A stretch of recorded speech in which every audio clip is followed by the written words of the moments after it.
excited to introduce the team from YULA, and as soon as we're all ready to go, camera, yeah, we're good? Okay. We're good. You can start whenever you're ready.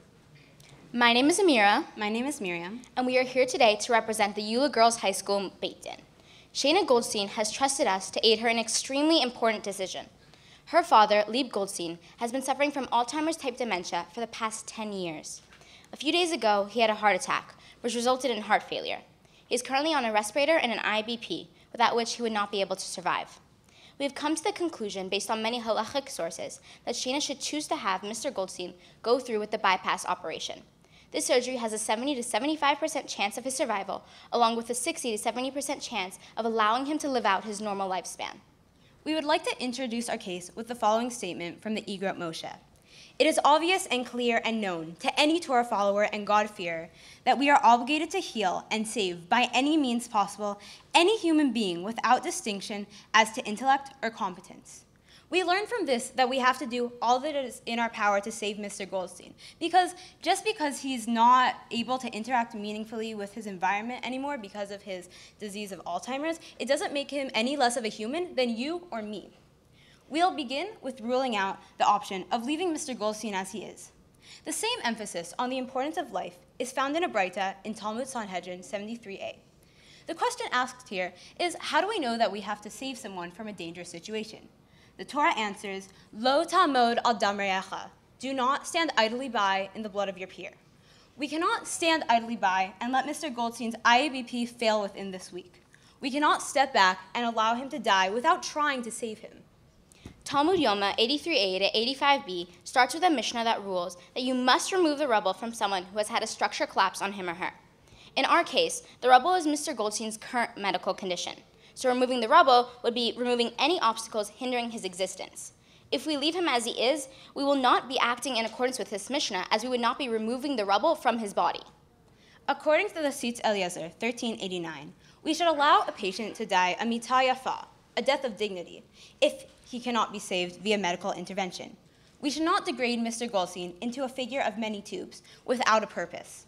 If we leave him as he is, he's going to die after already being in a sedated state for several days, and this is not a particularly dignified way to die. However, since he can be saved by medical intervention with the surgery, we do not have to let him die a mitah yafa just yet. Currently, Mr. Goldstein is a goses as he is dying. The Sefer Chasidim 723-4 says that one cannot do something to a goses that prevents his or her neshama from leaving, such as placing salt on his or her tongue. This source invalidates the option of leaving him in his current state, as the IABP and the respirator are acting as the salt on his tongue. However, these sources do not invalidate the option of the surgery, because if the surgery is successful, Mr. Goldstein is not going to be considered dying anymore. So he's no longer going to be a goses, and the laws of goses will no longer apply to him. The Igrot Moshe Choshen Mishpat 274 brings up that if doctors don't know of any treatment that will heal or relieve suffering, but only to briefly extend life in the same condition, they should not give a patient such treatments. We cannot leave Mr. Goldstein attached to the IABP, because this will only briefly extend his life in the same condition. However, the surgery is an option that will relieve suffering and change his condition. Now that we have eliminated the option of leaving Mr. Goldstein as he is, we'll move on to discussing why removing the IABP and medically managing his heart is not the best option. In a halachic ethic of care for the terminally ill, Rabbi Razor maintains that people acting as surrogates for patients, such as Shayna, should seek to maximize life by choosing the best endurable treatment. We have already asserted that the option of leaving him as he is does not maximize Mr. Goldstein's life and can hardly be considered an endurable treatment. If she chooses to remove the IABP and medically manage his heart, Mr. Goldstein will probably die within the month, and if he doesn't, then he's going to live a few more months maximum. While this can be considered a more endurable treatment than leaving him as he is, it does not maximize his life, as we have another option, the surgery, that if successful would prolong his life further. If the option were between leaving him be and medically managing his heart, we would be compelled to choose the latter. However, this is not the case. We have an additional option that we must consider. Now we will analyze the last option, the bypass operation. In high-risk medical procedures, Rabbi Chaim Jokter references the Mishnat Chachamim, which states that Chaye Sha'ah, life of the moment, can only be risked if the chances that the patient will die from the procedure are 50% or less. The bypass operation in question has a 25 to 30% chance of death, less than 50%, making the surgery permissible. Rav Chaim Ozer thinks that there is no conceptual distinction between Ardeitu and 6 months regarding Chaye Sha'ah. This implies that someone who lives in the same condition for a few days can be equated to someone who lives in the condition for 6 months. Although the operation risks Chaye Sha'ah, it is better to have a possible treatment and improvement than to have Mr. Goldstein stay in his current state. Rav Moshe Feinstein adds in Igrot Moshe, Yoreh Deah 258, that you can risk Chaye Sha'ah even if there's only a safek rachok, a slim chance that the procedure will work. And in our case, we have more than a safek rachok. We can also derive that the operation is permissible from Avodah Zarah 27b, which says that if you will certainly die, you may or even must accept medical help from an idolater. The fear of accepting medical help from an idolater in the time that this was written is that the idolater could actually kill the Jewish patient because of the rivalries that would be going on. In our scenario, the idolater can be interpreted as the surgery, as it has the potential to kill Mr. Goldstein. Since Mr. Goldstein will certainly die soon, we know that he will be allowed to accept medical help from the idolater, so he can have the surgery. Now that we have established that the operation is permitted, we will establish why it is obligated according to halacha. As stated in Talmud Yoma, you must remove the rubble from someone who has had a structure collapse on him or her. This procedure fulfills this requirement as it removes as much of the rubble as possible. If you were actually helping someone out who had had a structure collapse on them, you wouldn't just try to help them a little bit, brush off some debris. No, you would fully get in there. You would try to help them as much as you possibly could. You would call an ambulance and really try to save their lives. And this procedure does that. The Tosfot Avodah Zarah 27b adds that in both the case of removing the rubble and accepting help from an idolater, we choose the possibility of life over certain death. Mr. Goldstein will certainly die within a short period of time without the operation. The Torah Yodea 336 emphasizes the idea of doing as much as possible to save someone's life by reminding us of the mitzvah of pikuach nefesh. The Torah Yodea 336 also informs us that a healer cannot use the excuse of being afraid that he or she will end up accidentally killing his or her patient in order to not treat them. Furthermore, this source reveals that a healer who cures is praiseworthy, while the healer who withholds himself from curing is equivalent to a bloodshedder. This brings us back to the mitzvah of lo ta'amod al dam re'acha, do not stand idly by in the blood of your peer. Giving Mr. Goldstein the surgery would be considered the praiseworthy action to take in our scenario. After all, as the Igrot Moshe taught, we are obligated to heal and save, by any means possible, any human being without distinction as to intellect or competence. We hope that Shayna gains insight from our ruling, and we wish the best to the Goldstein family in their time of need. Thank you. Thank you.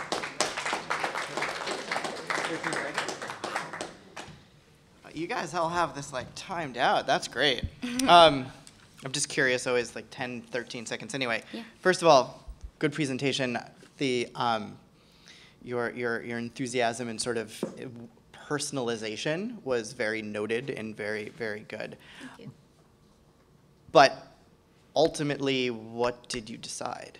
We ultimately decided that according to halacha, she is required to choose the bypass operation, as it says you must remove the rubble from someone, and that you must try to maximize a person's life, as the Igrot Moshe said, regardless of any mental disabilities. Okay.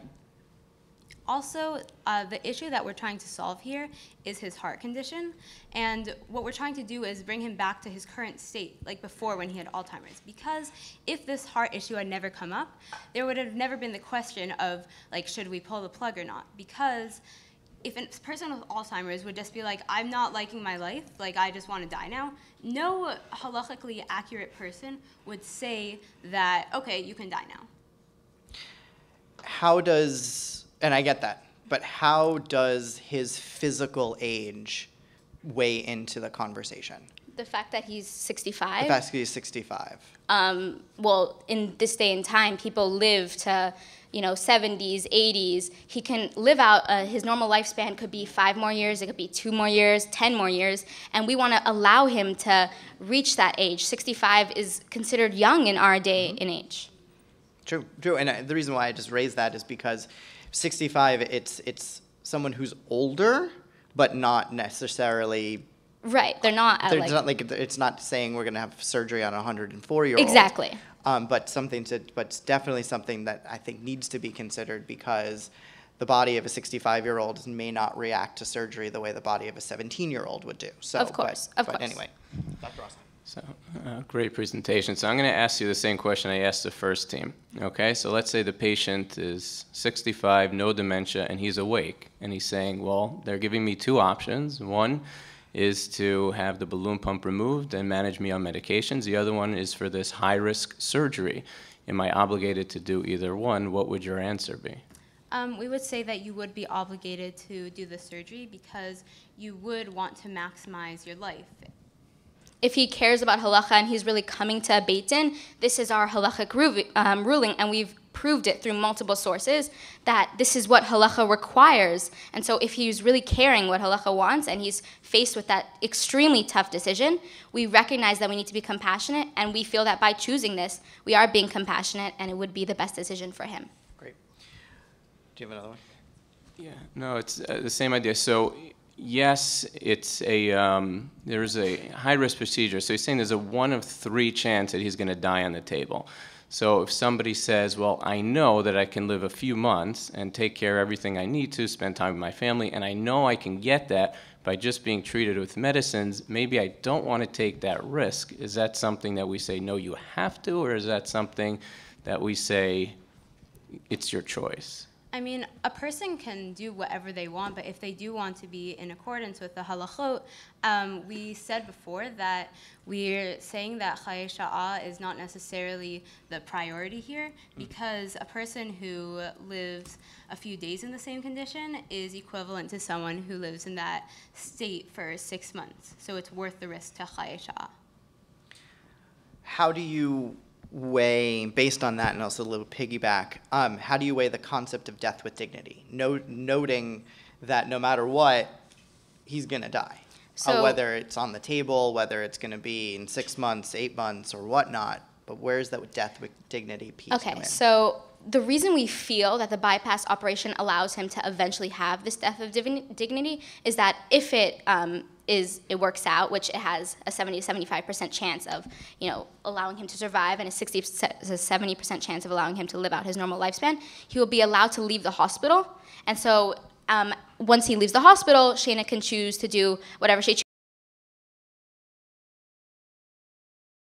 Daycare, like primary caregiver, that will manage him and allow him to eventually have a death of dignity and die his natural way, or however he passes away. However, the other sources, so the other options, for option B, he will have other potential fatal risks after they pull it out, such as gastrointestinal bleeding and hemorrhaging, which is not necessarily death of dignity. And the other option would you like to?